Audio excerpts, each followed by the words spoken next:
तारीख आज 6 अक्टूबर। अध्याय 1,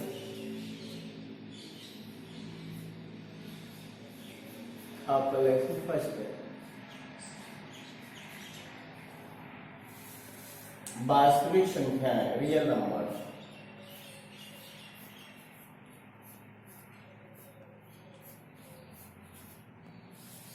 संख्याएं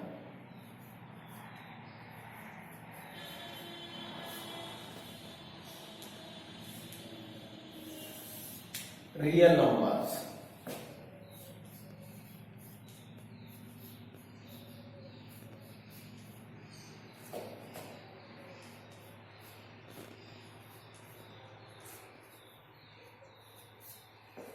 वास्तविक संख्याओं के बारे में हम 9th क्लास में ही पढ़ चुके हैं, ठीक है। इसमें पढ़ा था परमीय और अपरमीय संख्याओं के बारे में। यहाँ आपका जो नेक्स्ट टॉपिक है 10th क्लास का वो है यूक्लिड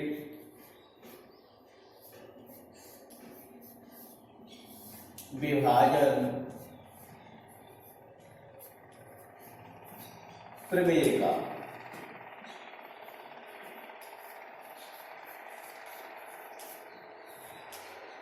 या इसको कह सकते हैं यूक्लिड डिवीजन लेमा। इसको मैं आपको एक कहानी के माध्यम से समझाना चाह रहा हूं। इसमें एक टमाटर बेचने वाला यानी सब्जी बेचने वाला अपनी टोकरी में टमाटर अपने किसी गांव में बेचने के लिए ले जाता है। कुछ शरारती टाइप के बच्चे उसके पास आते हैं और उससे पूछते हैं क्या भाव दिया है, कैसे दिया है। इस बात को लेकर उनमें आपस में नोक-झोंक हो जाती है। तो जो बच्चे होते हैं वो क्या करते हैं, उसकी जो टोकरी को खींचते हैं नीचे की तरफ, तो टोकरी गिर जाती है और उसके टमाटर उसमें से टूट जाते हैं, बेकार हो जाते हैं, फैल जाते हैं।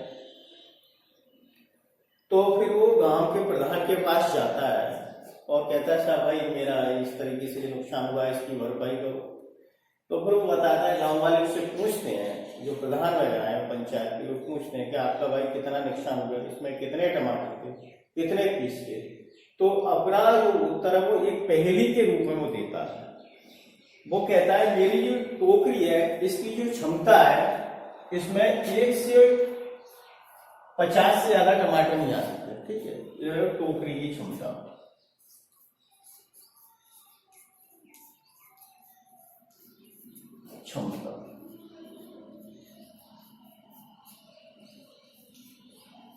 टमाटर इसमें कितने टमाटर आ सकते हैं। अब वो कहता है यदि मैं इनको 2-2 के जोड़े में जो टमाटरों का अगर गिरूं 2-2 के पेयर ले लेकर ग्रुप में, तो केवल एक शेष बचता है। यदि 3-3 के जोड़े लेकर के गिरूं तो 2 शेष बचेंगे, यानी 2 टमाटर शेष रह जाएंगे पूरी लड़कियां में। यदि 3-3 के जोड़े बनाओ तो कितना 2 शेष बचे। यदि 4-4 के जोड़े बनाओ तो 3 शेष बचेंगे टमाटर मेरे पास। यदि 5-5 के जोड़े बनाओ तो 4 टमाटर रह जाएंगे।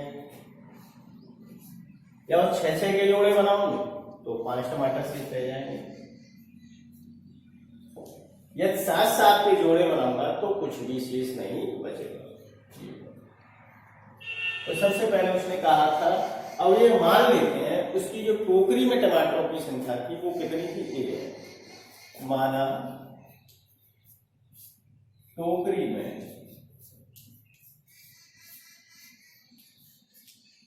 टमाटरों की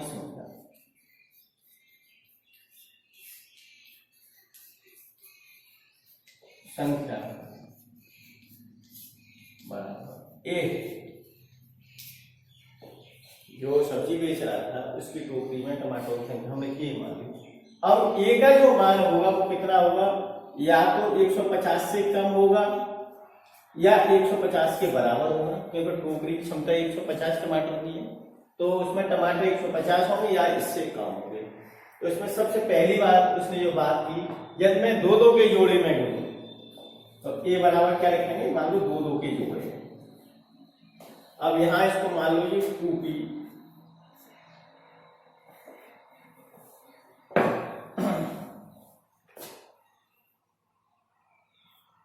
तो एक शेष बचेगा।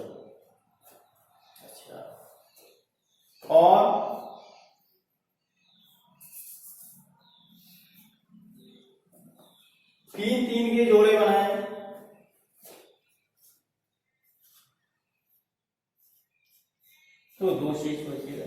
यहाँ पे p कोई प्राकृतिक संख्या है, मान लो जोड़ों की संख्या 10 हुई, क्या 8 हुई, क्या 20 हुई, क्या 15 हुई, वो p क्या है? प्राकृतिक संख्या है।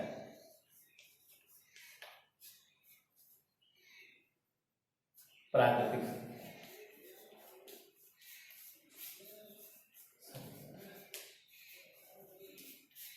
ऐसी q यहाँ पर ये भी प्राकृतिक संख्या है आपकी। अब 4 4 के जोड़ों में इसको गने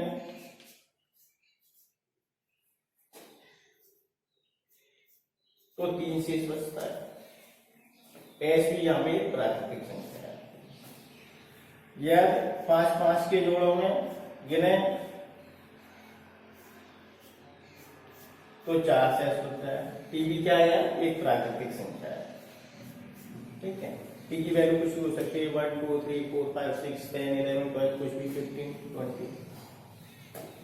यदि इसको 6 6 के जोड़ों में हम गिने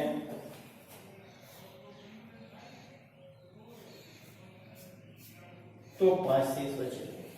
टोकरी में केवल 5 टमाटर शेष रह जाएंगे, बाकी 6 6 के जोड़ हो जाएंगे। यू भी यहाँ पे एक प्राकृतिक संख्या है।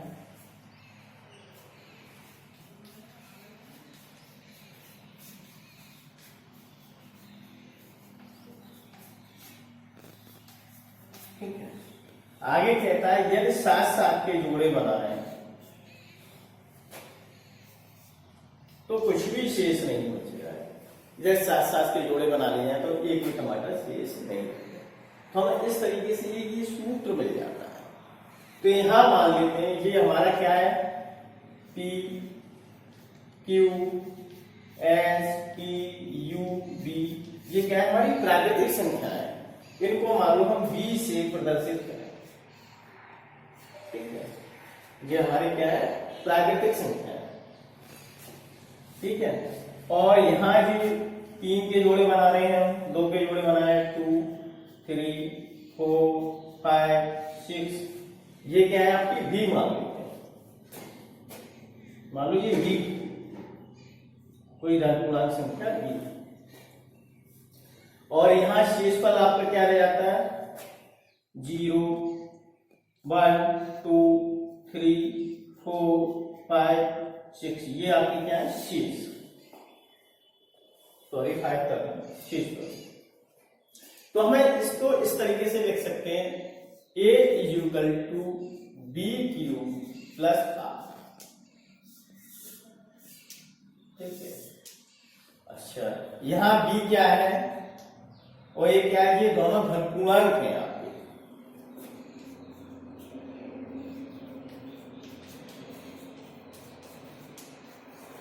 और A बड़ा है B से। R क्या है आपका? जो मान लो ये शेष बचे थे, तो R की जो वैल्यू होगी वो क्या होगी? B से छोटी होगी या 0 के बराबर होगी।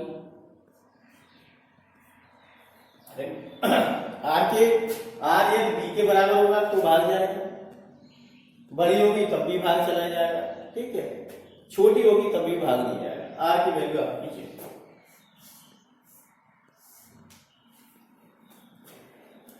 तो ये R किस किस के बीच में लाई कर सकता है? R या तो 0 होगा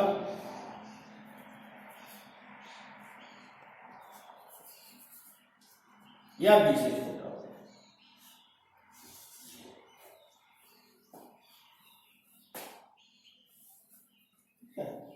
R 0 भी हो सकता है। ये आपकी इक्विवेलेंट डिवीजन प्रमेय का या लेमा है। दूसरा है आपका इक्विवेलेंट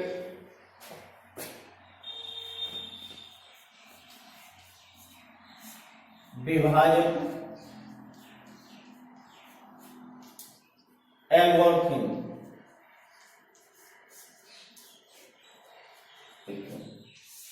ये क्या है? कि हमारी जो पॉजिटिव इंटीजर है दोनों धन पूर्णांक, ये भी जो क्या है? धन पूर्णांक है।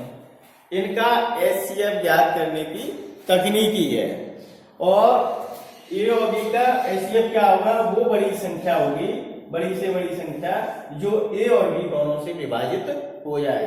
जैसे आपको दिया हुआ है 6 और 4, इनका एचसीएफ कितना होगा? 2। बड़ी से बड़ी संख्या कौन सी होगी? 2। तो 2 से ये दोनों संख्याएं विभाजित हो जाएंगी।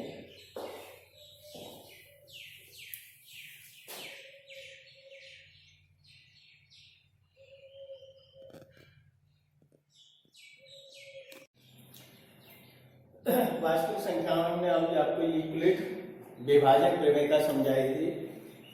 A = BQ + R। इसमें अभी हमने आपको क्या बताया था, A और B क्या है आपके धन पूर्णांक,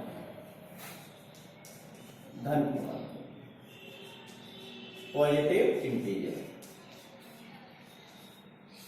ठीक है। और Q क्या है आपका औसत भागफल,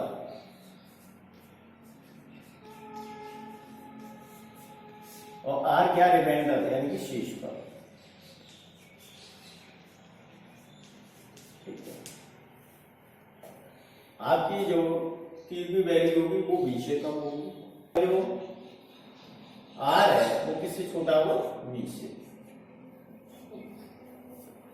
अब आपको एक उदाहरण से ये समझाया जाएगा आपको। उदाहरण फर्स्ट,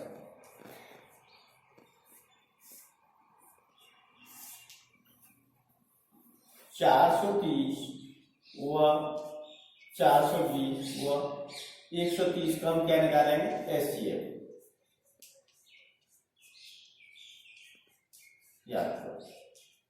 इससे यूक्लिड विभाजन प्रमेय से। तो इसमें आपका बड़ा कौन सा है, 420, तो ये तो आपका ये हो गया।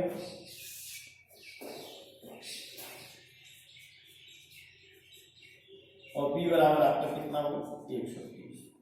हम इसको इस फॉर्म में लिखेंगे, 420 में किसका भाग देंगे, 130 का। तो कितनी बार जाएगा, 13 से 39, 390 4 बार जाएगा। तो यहाँ इसको कैसे लिखेंगे, 130 भाग कितनी बार जा रहा है, क्योंकि आपका भाग पर 3 बार, 390, शेष कितना बचा आपका 30। आप इसको इस तरीके से समझ सकते हैं, सीधा सीधा भाग देंगे ऐसे, 420 और 130, 3 बार जाएगा 390, ये 0 यहाँ से ले लो, 12, 9 कम करेंगे कितना है, 30। तो इसको हम कैसे लिखेंगे, 420 = ये आपका ए हो गया, ये बी हो गया, ये की हो गया, प्लस 30, ये आर हो गया। ये आपकी संख्या है बड़ी वाली ए, ये संख्या है आपकी बी, और ये आपका भागफल है क्यू, और ये क्या है आर। अच्छा, फिर क्या करेंगे, ये संख्या है 130 में किसका भाग देंगे, 30 का। तो यहाँ कैसे लिखेंगे इसको, 130, और ये भाग किस में दे रहे हैं, 130 में 30 का भाग दे रहे हैं, तो यहाँ लिखेंगे 30। कितनी बार आएगा, 4 बार, शेष कितना बचेगा, 10। यहाँ फिर ये भाग देख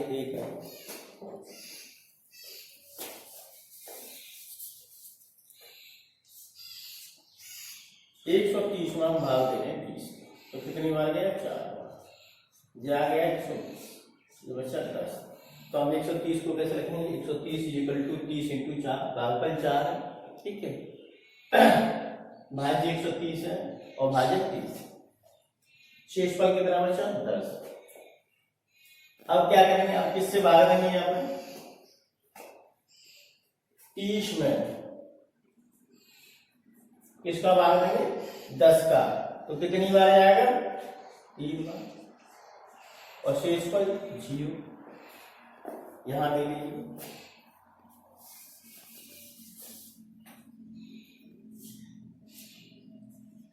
में 10 का भाग, 30 0, शेषफल कितना आ गया, 0।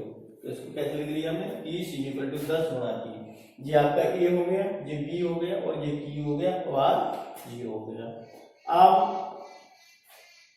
यहां पे हम देखेंगे ये वाली संख्या और ये वाली संख्या दोनों सेम है। यहाँ क्या आ गया आपका शेष था, और यहाँ क्या आ गया भाजक है। तो एचसीएफ कितना हो जाएगा आपका 10। 420 और 130 का एचसीएफ कितना हो गया आपका 10।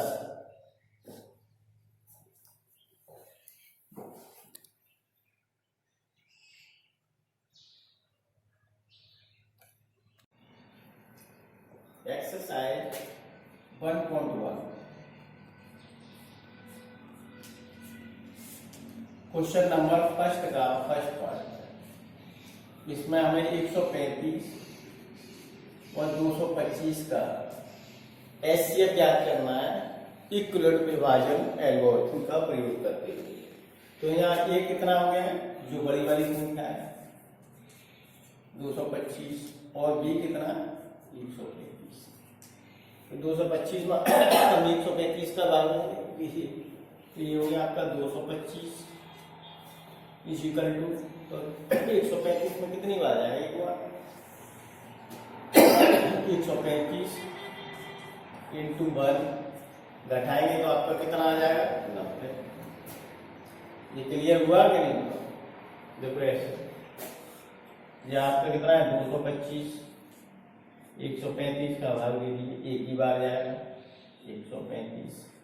ये कितना है 5 में 5 0, ये 2 है नीचे 3 है, तो यहाँ से एक कहाँ से ले तो 12 में से 3 ये तो आपके 9, यहाँ एक में से गया तो 0। तो इसको हम कैसे लिखेंगे 225 इज इक्वल टू 135 वहाँ 1 प्लस 90। तो ये क्या है आपका ए और ये आपका बी, ये आपका क्यू और ये है आर। फिर क्या करेंगे ये आर और बी लेंगे, 135 में किसका भाग लेंगे 90 का, तो कितनी बार जाएगा एक बार, शेष कितना बचेगा 45, वो भी इसी तरीके से देंगे। 135 में कितने का भाग दिया 90 का, घटाओगे कितना आ गया आपका 5, ये 3 है 9 है, 9 ज्यादा है तो यहाँ से लेकर 13 हो गई, 13 में से 9 में 4, कितना बचा 45। तो हमें कैसे लेगा 135 इक्वल टू 90 गुणा 1 प्लस 45। ये आपका ए, ये आपका बी, ये क्यू भागफल और ये क्या शीर्षफल। अब 90 में किसका देंगे 45 का, तो 90 इक्वल टू भाग किसका देंगे 45 का, कितनी बार जाएगा 2 बार प्लस 0, शीर्षफल कितना 0। इस तरीके ये कितना है 90 भाग 45 का, 45 दूनी 90, शीर्षफल 0। तो ये कितना होगा 90 इक्वल टू 45 गुणा 2 प्लस 0। जी आपका ए, जी आपका बी और ये क्यू आर बराबर 0। अब ये आपका एचसीएफ कितना हो जाएगा ये दोनों सेम है, तो एचसीएफ कितना हो जाएगा यानी कि 135 और 225 का एचसीएफ कितना हुआ 45। एक्सरसाइज 1.1 का क्वेश्चन नंबर 1 का सेकंड वाला पार्ट। 196 व 38,220 का हमको एचसीएफ ज्ञात करना है, ठीक है, इक्विवेलेंट विभाजन एल्गोरिथम का प्रयोग करके। तो यहाँ बड़ी संख्या कौन सी है आपकी 38,220, ये 196, तो ये टी बराबर कितना हो गया आपका 38,220 और बी इक्वल टू आपका हो गया 196। तो पहले क्या करेंगे 38,220 में किसका भाग देंगे 196 का, तो कितनी बार जाएगा यानी 38,220 196 का भाग पहले ये 382 196 की एक बार ही जाएगा 196 घटा लीजिए, 12 में 6 गए 6, यहाँ 7 रह गए, हासिली 17 में से 9 गए 8।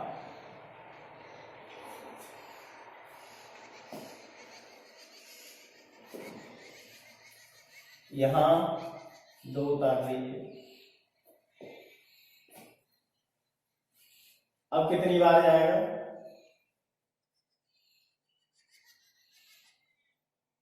सॉरी एक ये भी बचा, यहाँ एक रह 2 रह गए तो में से क्या 1, अब यहाँ 2 उतार लीजिए।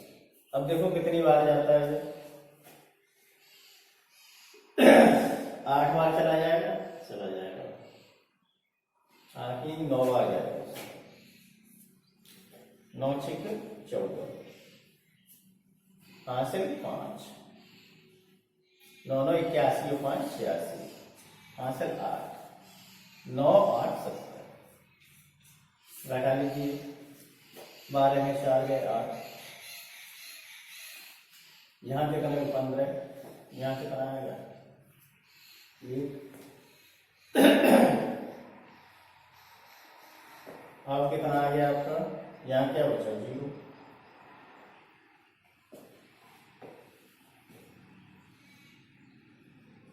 अब इसके बाद 9 का पढ़ लो, 9 6 जो आ गया आपका 186, 862, 9 6 54।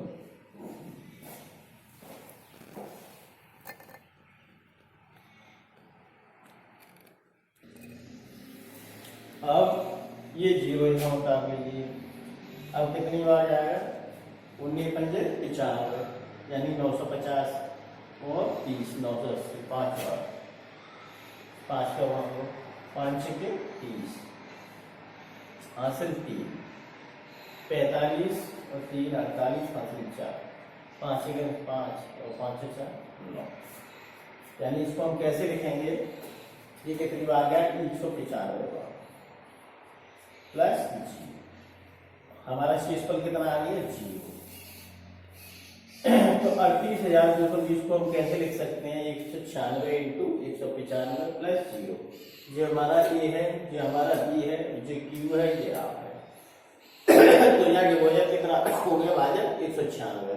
तो इन दोनों का एचसीएफ कितना हो गया 196 और 38,220 का 196, 196 व 38,220 का एचसीएफ कितना हो गया आपका 196, क्योंकि आपका भाजक यही है।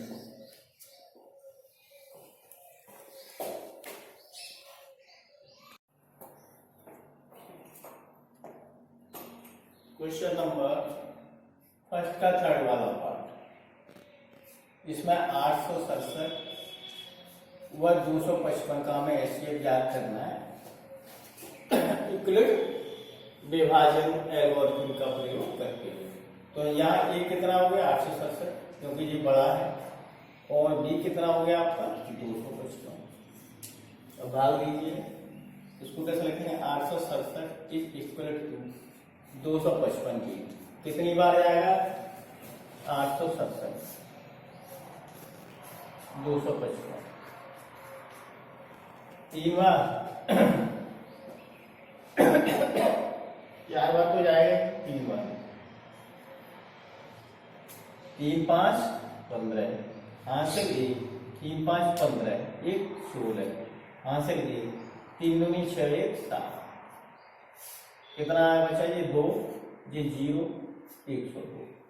तो इसको हम कैसे लिखेंगे 255 का भाग देंगे 867 में, तो कितनी बार गया 3 बार, और शेषफल कितना आ गया 102। ये आपका ए, ये आपका बी, ये क्यू और ये आर। फिर 102 में किसका भाग देंगे, 255 में किसका भाग देंगे 102 लीजिए।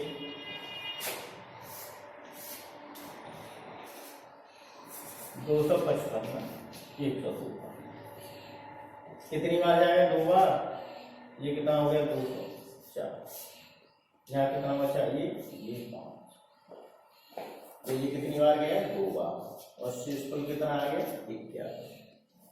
अब 102 में दीजिए किसका 51 का, कितनी बार जाएगा 1 बार, रिमाइंडर कितना आएगा शेषफल 0। तो यहाँ पर आपका डिवाइजर यानी कि भाजक कितना है 51। तो इन दोनों का एचसीएफ कितना हो गया, भाजक यहाँ कितना है इस स्टेज पर